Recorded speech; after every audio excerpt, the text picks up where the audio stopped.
So, we've got quite the variety, as you can see, as is tradition in burlesque. And next we have another type of act, a comedian, which is one of my favorites. I've been watching this guy at open mics since I started doing them when I was 16. So I'm truly honored to welcome to the stage comedian John O'Neill!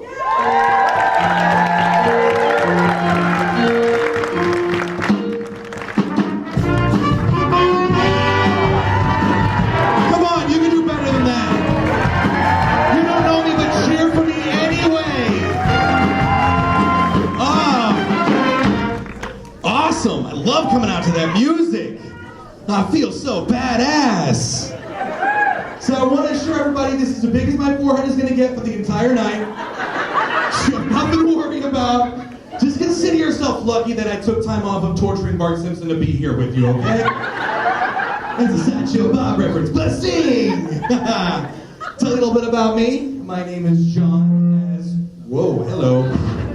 As mentioned before, I'm 34 years old. I'm a Scorpio, and I enjoy long rips from the bong. Face, right? Another little interesting fun fact about me, I'm what people would call a juggalo.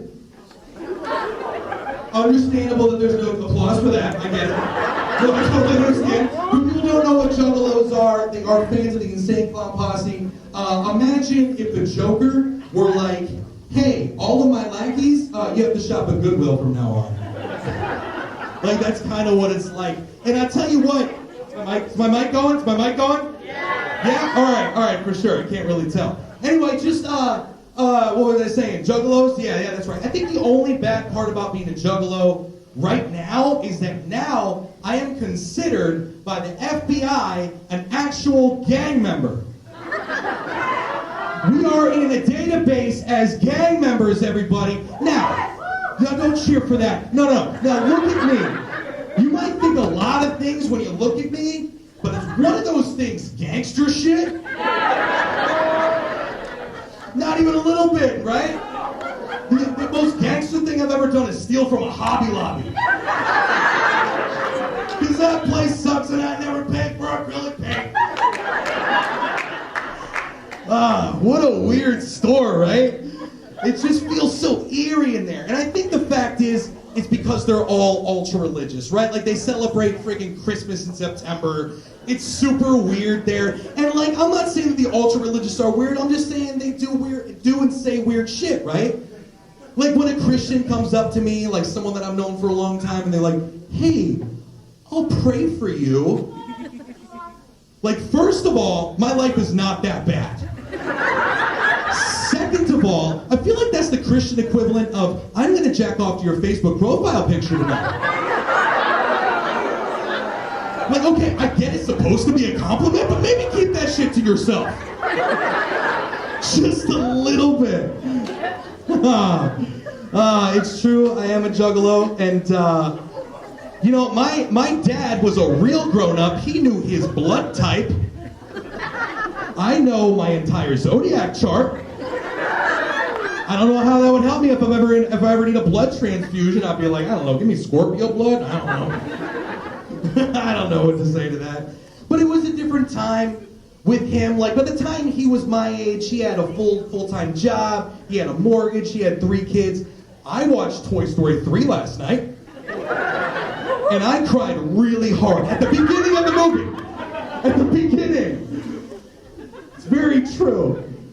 And when it was a different time, I think when my dad was my age, they didn't have billionaires. They didn't have so many friends. Give it up for billionaires? Yeah, nobody likes them. And I for sure do not like them, but I don't like them for the reason that people may think. Like, I honestly cannot stand billionaires because I cannot condone being an honest-to-God supervillain and not committing to the shtick 100%. Like, they're all on Twitter, like, if you work really hard, you could be just like us. And it's like, no. Get to the top of a very, very tall building, wear spandex for fuck's sakes, and put on a cape, fuck you Edna mode, and give a speech about how you're better than all of us peons, right? And disappear in a puff of smoke like a real man.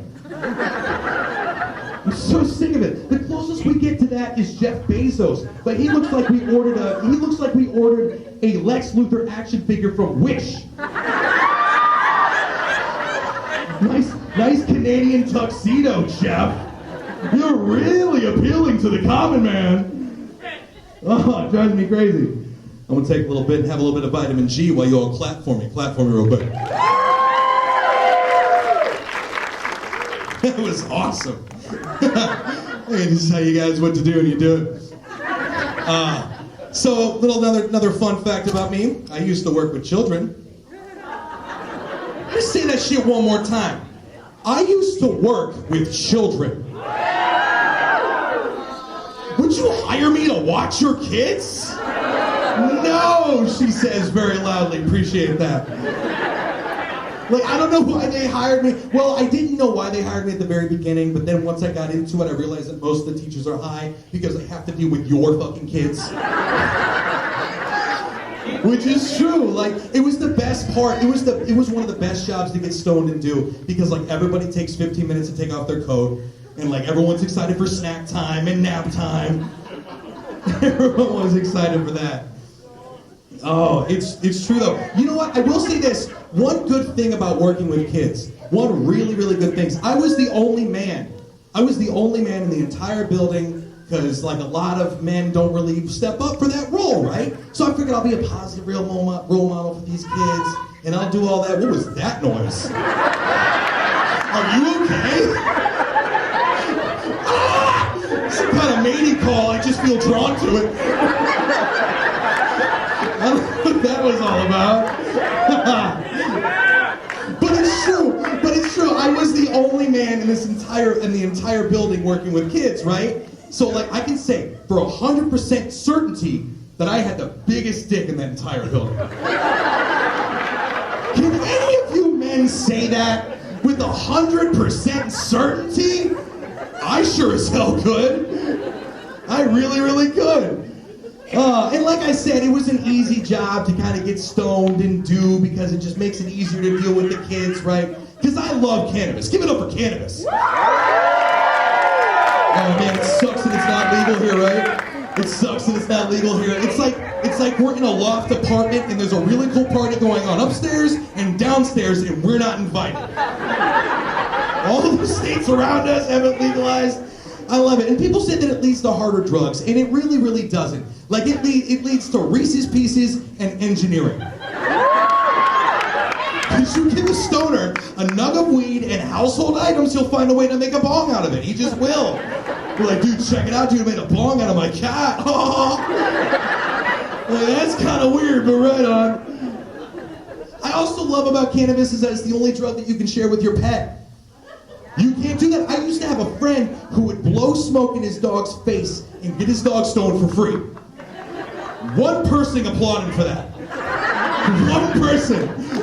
We can see where your loyalties lie. But you can't do that with any other drug, right? Like, you can't. Like, no one will be like, all right, come here, puppy, it's China White, your favorite.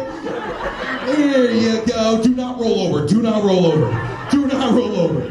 Who's chasing the dragon? Are you chasing the dragon? Yes, you are. Yes, you are. What I really loved to do was get stoned back in the day and watch Intervention. Oh, that was so fun. Oh, that was so much fun. I'd just be sitting in my apartment, just...